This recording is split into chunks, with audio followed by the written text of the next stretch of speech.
हाय, आप सभी का स्वागत है फिर से क्वेश्चन एंड नया सीरीज में। आज हम करने वाले हैं लेक्चर नंबर 4, जो कि था इंडो मेम्ब्रेन सिस्टम के क्वेश्चंस। ठीक है, तो आइए शुरू करते हैं।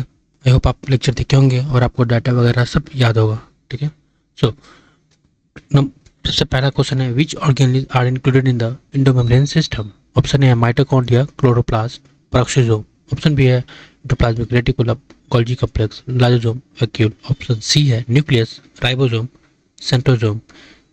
या ऑप्शन डी है प्लास्टिड, ग्लाइकोसोम, वेसिकल। कौन सा ऑर्गेन इंक्लूड होता है? Option B endoplasmic reticulum. Why are specific organic group as the endomembrane system. क्यों कुछ स्पेसिफिक ऑर्गेनिक को हम एंडोमेम्ब्रेन सिस्टम में इंक्लूड करते हैं, जबकि ऑर्गेनिक के तो अपने अपने फंक्शन होते हैं और स्ट्रक्चर होते हैं, फिर भी किन्हीं कंबाइंड सिस्टम में क्यों इंक्लूड करते हैं? अगर हम ऑप्शन देखें तो पहला ऑप्शन है identical structure across all organism, नहीं। शेयर्ड जेनेटिक मटेरियल, ना। Coordination of their function, option D है प्रेजेंस ऑफ प्रोकैरियोटिक सेल, नहीं। उनके फंक्शन कोऑर्डिनेटेड होते हैं, इस वजह से हम इन्हें एंडोमेम्ब्रेन सिस्टम में कहते हैं। और कौन कौन सा ऑर्गेनिक है ये देखिए आप। अगर हम पिछला क्वेश्चन देखें तो वो है endoplasmic reticulum, Golgi complex, lysosome and vacuole. ये सारे एंडोमेम्ब्रेन सिस्टम में आते हैं और इनको हम इंक्लूड करते हैं एक सिस्टम में, क्योंकि इनका जो फंक्शन होता है वो कैसा होता है, कोऑर्डिनेटेड होता है। ठीक है, now which organ is explicitly excluded from the endomembrane system.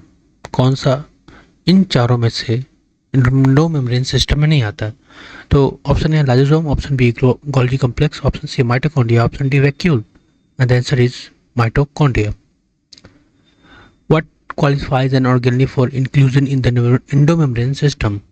क्या क्वालिफिकेशन होना चाहिए सेल ऑर्गेनेल के लिए?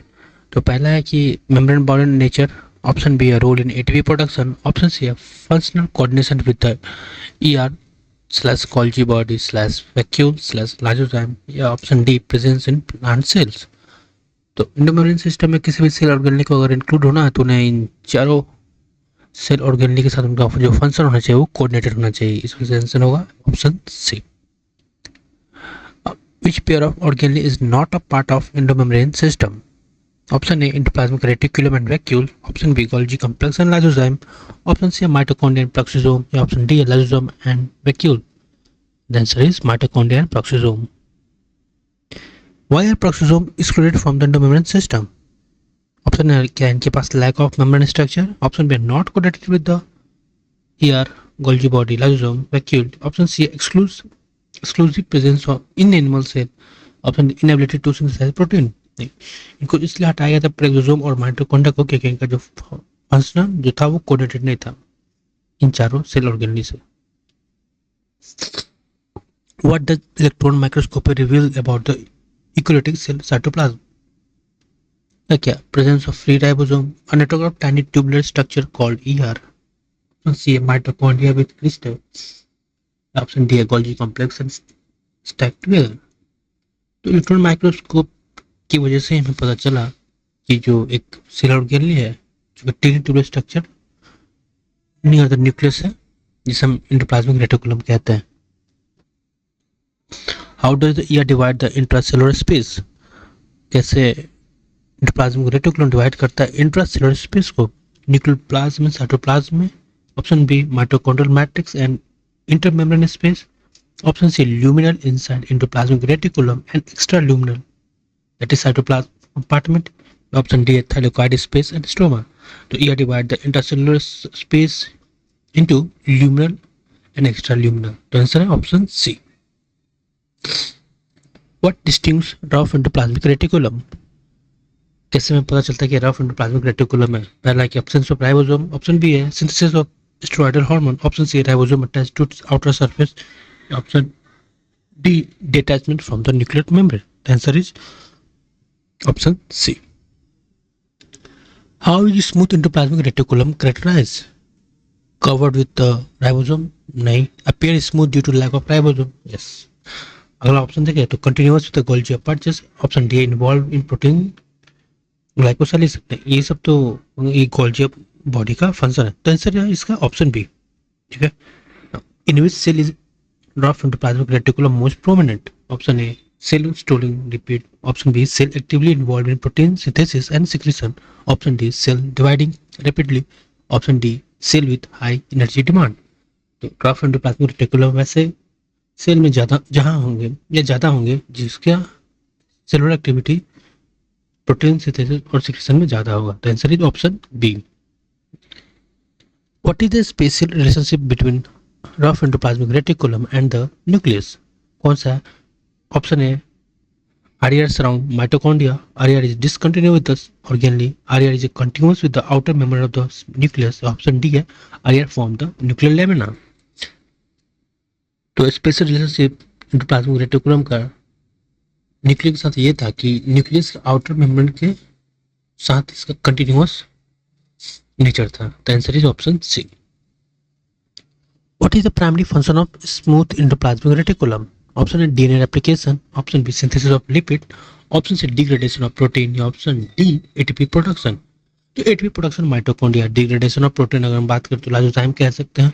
Option B, synthesis of lipid. Option A, DNA replication. तो डीएनए रेप्लिकेशन तो आपको न्यूक्लियस के अंदर होता है. तो आंसर होगा इसका option B. Where are steroidal hormone synthesized in animal cell? कहाँ होता है? Option A, rough endoplasmic reticulum. Option B, mitochondria. Option C, Golgi apparatus. Option D, smooth endoplasmic reticulum. तो स्टेरॉयडल हार्मोन सिंथेसाइज होता है कहाँ पे? ACR in animal cell. Answer is option D. What structure feature create the rough appearance in RER? किसकी वजह से rough endoplasmic reticulum का appearance rough होता है? तो वो होता है राइबोसोम की वजह से. तो आंसर ऑप्शन देखें तो folded inner membrane. Option B, attach polysome. Option C है accumulated secretory vesicle. Option D है ग्लाइकोप्रोटीन कोटिंग. तो देखें तो अगर अटैच पॉलीसोम ये ऑप्शन कम कर सकते हैं, जबकि इसका करेक्ट आंसर होगा, करेक्ट अगर ऑप्शन होना चाहिए यहाँ पर अटैच राइबोसोम. क्योंकि पॉलीसोम क्या है कि number of different number of more ribosome attach to mRNA. mRNA तो अटैच नहीं होता है ना RER पे. तो ये ऑप्शन एक तरह से ऑप्शन यहाँ पे कोई सही नहीं है. लेकिन अगर देखा जाए तो इनमें से चूज करना हो तो हम ऑप्शन बी को चूज कर सकते हैं. ठीक है. Which compartment is enclosed by the ER membrane? Option A, extraluminal space. Option B, cytoplasmic matrix. Option C, nuclear envelope. Option D, luminal compartment. तो कौन सा कंपार्टमेंट ER इंक्लोज करता है? luminal. ठीक है. Who first observed the densely stained reticular structure later named Golgi body? किसने densely structure reticular structure को observe किया था? वो किए थे हमारे कैमिलियो गोल्गी जी की. इन्हीं के नाम पे आगे जाके गोल्गी बॉडी पड़ा है, सेलुलर बनने का नाम. ठीक है. Answer is option D. Golgi body consist primary of, primary किस चीज से होता है? Spherical vessel, tubular network, flat disc ship sac जिसे हम सिस्टर्न कहते हैं. या ऑप्शन डी, ब्रांच माइक्रोफिलामेंट. तो answer is option C, flat disc ship sac जिसे हम सिस्टर्न कहते हैं. ठीक है. What is the diameter range of Golgi cistern? 0.1 to 0.2 micrometer या 0.5 to 0.1 micrometer. या option C 1.5 micrometer to 2.0 micrometer. Option D 2.5 micrometer to 5 micrometer. The answer is option B, 0.5 micrometer to 1 micrometer diameter होता है किसका? Golgi cistern का. How are the cistern arranged in the Golgi complexes? किस तरह arrange होते cistern है? Option A, randomly dispersed. Option B, as isolated vesicle. Option C, stacked parallel to each other. Option D, in helical form. तो parallel arranged होते हैं. The answer is option C. Near which cellular structure are Golgi cistern concentrically arranged? Option A, plasma membrane. Option B, mitochondria. Option C, nucleus. Option D, lysozyme. तो answer होगा इसका option C, nucleus के around consistently arranged होते हैं. ठीक है. The convex side of the Golgi apparatus is termed as trans face, maturing face, concave face या cis face. तो कन्वेक्स साइड को हम कहते हैं फॉर्मिंग फेज या फिर सिस फेज. ठीक है. जबकि कनकेव साइड को हम बोलते हैं मैचुरिंग फेज या ट्रांसफेज. तो इसका कन्वेक्स साइड को क्या बोलते हैं? फॉर्मिंग फेज या सिस फेज. इसमें से आंसर कौन सा होगा? सिस फेज है यहाँ पे. तो option D. The concave side of the Golgi apparatus is termed as forming phase, cis phase, convex phase या ट्रांस फेज। तो कनकेव साइड को हम बोलते हैं ट्रांस फेज, ठीक है। तो option D. What is the primary function of Golgi apparatus? Option A ATP synthesis, option B DNA replication, option C packaging material for delivery secretion, option D lipid degradation. तो primary function क्या होता है इसका? Packaging material का for delivery और secretion, ठीक है। Delivery करने का मतलब क्या? तो आप इंट्रासेलुलर डिलीवर कर सकते हैं या फिर आप इसको इंट्रासेलुलर डिलीवर कर सकते हो, ठीक है। तो आंसर इसका option C. Vesicle from which organelle fuse with the cis face of the Golgi? किस ऑर्गेनल की वेसिकल इसके सिस फेस से फ्यूज करता है? एंड द ऑप्शन देखें तो ऑप्शन ए है माइटोकॉन्ड्रिया, ऑप्शन बी है nucleus, option C endoplasmic reticulum या ऑप्शन डी लाइसोजाइम। तो लाइसोजाइम की जो ये तो फॉर्म करता है बाद में ना। तो एंडोप्लाज्मिक रेटिकुलम के जो वेसिकल होते हैं वो सिस फेस ऑफ गोल्जी बॉडी पे फ्यूज करते हैं, फिर उनका मॉडिफिकेशन होता है, वो ट्रांसफेस से सिग्रेटिकल वेसल बन के बाहर निकलता है, जो कि इधर वो लाइसोसोम फॉर्म कर सकता है या फिर वैक्यूल्स फॉर्म कर सकता है, ठीक है। तो आंसर इसका होगा एंडोप्लाज्मिक रेटिकुलम के वेसिकल्स फ्यूज करते हैं cis face of the Golgi body के, ठीक है। Why is the Golgi apparatus closely associated with the endoplasmic reticulum? क्यों गोल्जी बॉडी क्लोजली एसोसिएट करता है ईआर के पास? It synthesize ER protein, it degrade ER components, ER vesicle delivered material to the Golgi, या it share membrane continue with ER. तो ER deliver material to the Golgi, इस वजह से इनका जो क्लोजली एसोसिएशन रिलेशन होता है, ठीक है, एंडोप्लाज्मिक रेटिकुलम के साथ गोल्जी बॉडी का। Answer is option C. Where are protein synthesized by ER ribosome modified? जो प्रोटीन सिंथेसाइज होता है ईआर यानी एंडोप्लाज्मिक रेटिकुलम में, उनका मॉडिफिकेशन कहाँ होता है? ऑप्शन है माइटोकॉन्ड्रियल मैट्रिक्स, ऑप्शन बी है साइटोप्लाज्मिक राइबोसोम, ऑप्शन सी है गोल्जी सिस्टर्न है, ऑप्शन डी न्यूक्लियर एनवलप। तो जो मॉडिफिकेशन होती है वो होती है आपको गोल्जी सिस्टर्न में, ठीक है। Which molecule are formed in the Golgi patches? Option A nucleic acid, option B glycoprotein and glycolipid, option C phospholipid, option D steroidal hormone। तो गोल्जी बॉडी में क्या फॉर्म होता है? ग्लाइकोप्रोटीन एंड ग्लाइकोलिपिड, जो कि कैसे बनता है? आपको कार्बोहाइड्रेट के साथ अगर प्रोटीन मिलेगा तो ग्लाइकोप्रोटीन बनेगा, अगर कार्बोहाइड्रेट के साथ लिपिड मिलता है तो ग्लाइकोलिपिड बनता है। एक तरह का मॉडिफिकेशन ही तो हुआ। तो आंसर इज ऑप्शन बी, ठीक है। Material move from which phase two which face in Golgi? कौन से फेस से कौन से फेस में मटेरियल का मूवमेंट होता है? Cis to trans, trans to cis, lateral to medial या पेरिफेरल टू सेंट्रल? तो सिस टू ट्रांस, ठीक है, option A. The trans face of the Golgi is also known as forming face, synthesizing face, packaging face या maturing face. तो trans face को हम क्या कहते हैं? फॉर्मिंग फेज या मैचरिंग फेज? तो मैचरिंग फेज, जबकि हम सिस फेज को फॉर्मिंग फेज कहते हैं। तो आंसर होगा इसका मैचरिंग फेज। ट्रांस फेज को हम क्या कहते हैं? मैचरिंग फेज या फिर कनकेव फेज। तो answer is option D. What cellular process relies on Golgi mediated packaging? कौन सा सेलुलर प्रोसेस गोल्जी बॉडी के पैकेजिंग पे रिलाइज करता है? तो आंसर क्या है? अगर ऑप्शन देखें तो photosynthesis, option B intracellular targeting and secretion, option C है सेलुलर रेस्पिरेशन, ऑप्शन डी है chromosome secretion. The answer is option B intracellular targeting and secretion, ठीक है।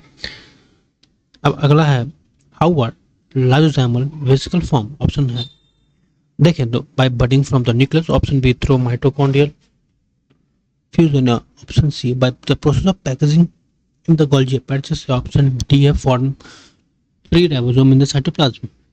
तो आंसर होगा इसका by the process of packaging in the Golgi apparatus, जो कि बाद में जब वो ट्रांसफेज से निकलता है तो आपको लाइसोसोमल वेसिकल फॉर्मेशन करता है, ठीक है। तो answer is option C. Lysosome are characterized as non-membrane protein aggregate, membrane-bounded vascular structure, tubular extension of the ER, granular inclusion in the cytoplasm। तो आपको लगेगा कैसा है? मेम्ब्रेन बाउंडेड स्ट्रक्चर है, ठीक है। या फिर कह सकते हैं मेम्ब्रेन बाउंडेड वेसिकल है। आंसर होगा option B. Lysosomal vesicle are rich in which type of enzyme? Oxidative enzyme, option B synthesize synthetase and polymerase, option C है hydrolytic enzyme hydrolase, option D है फोटोसिंथेटिक एंजाइम। तो answer कौन सा होगा? Lysosomal vesicle किस में rich होता है? हाइड्रोलाइटिक एंजाइम है। तो option C is the correct answer।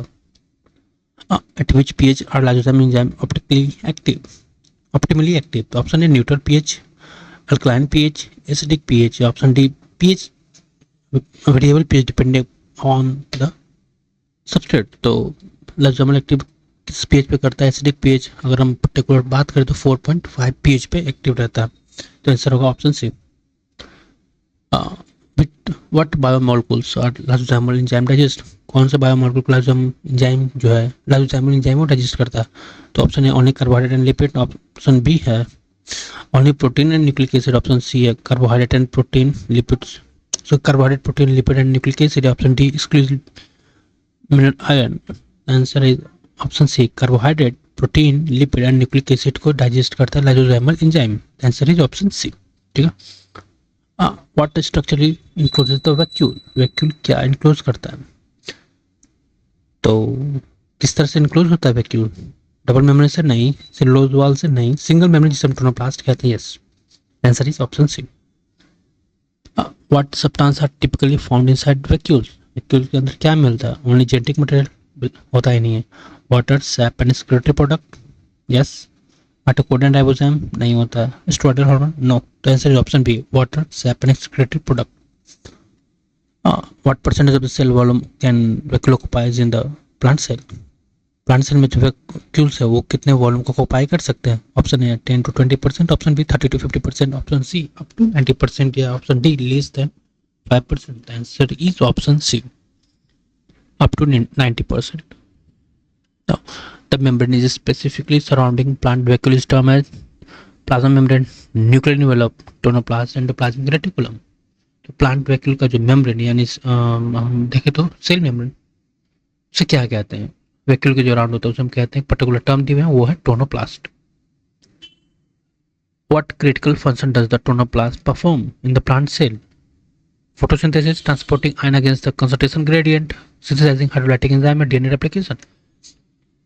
तो क्रिटिकल फंक्शन किसका है टोनोप्लास्ट का? वो है आपको जो आयन का जो मूवमेंट होता है वो कंसंट्रेशन के अगेंस्ट ट्रांसपोर्ट करने में हेल्प करता है। तो answer is option B. How do ion concentration typically compare between vacuoles and cytoplasm? Option A है higher in cytoplasm, option B identical in both, option C higher in vacuole, option D vacuoles lack ions। तो vacuole में जो ion का concentration होता है वो cytoplasm से high होता है। तो कौन सा ऑप्शन हो जाएगा? Option C is the correct answer. In amoeba the contractile vacuole is essential for किस लिए? Protein synthesis, osmoregulation, excretion, cell division या फूड डाइजेशन। तो अमीबा में जो कंट्रैक्टाइल वैक्यूल होता है, अगर हम देखें एनसीईआरटी के तो दो हमने कॉन्ट्रैक्टाइल वैक्यूल को बात करते हैं, फूड वैक्यूल्स एंड एक कॉन्ट्रैक्टाइल वैक्यूल। तो जो कॉन्ट्रैक्टाइल वैक्यूल का जो फॉर्मेशन फंक्शन था वो किसमें था? ऑस्मोरेगुलेशन एंड एक्सक्रीशन में। तो आंसर क्या होगा? Option B.